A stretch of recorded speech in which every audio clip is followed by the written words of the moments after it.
GBN was reliably informed that the body of Bruce Briggs of Grand Mall has not been handed over by police to the family for burial. According to his father, Daniel Johnson, police are still investigating the actual cause of death and circumstances surrounding the fatal shooting last Wednesday on Williamson Road. Meanwhile, Mr. Johnson said via telephone that he had already sought legal advice on how to proceed and is now awaiting the outcome of the police investigation.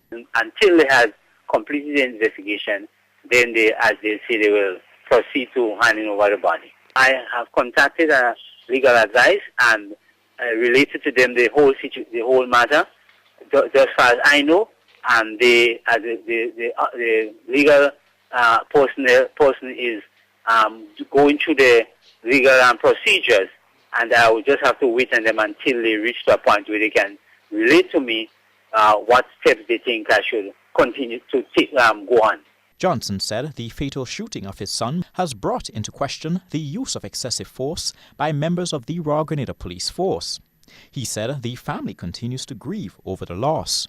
Well, it's only by the mercy and the grace of the Lord.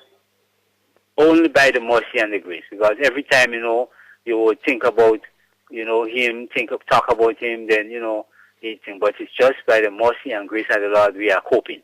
Superintendent of Police ASP Sylvan McIntyre spoke on the issue of the use and misuse of firearms months before this incident. Although that earlier interview is in no way connected to this recent shooting, it did provide insight as to how a licensed firearm should be used by law enforcement.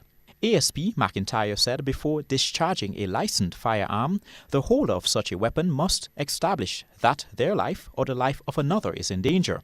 In their impression that their life is threatened or is at stake, they can use a firearm to defend themselves. If, however, the intruder or persons is in a position where they think they can escape, they can also use the firearm to restrict the movement or the escaping of such person, remembering that the fundamental consideration would be your life or the life of somebody else is in danger before a firearm should be used. Colin Campbell, GBN News.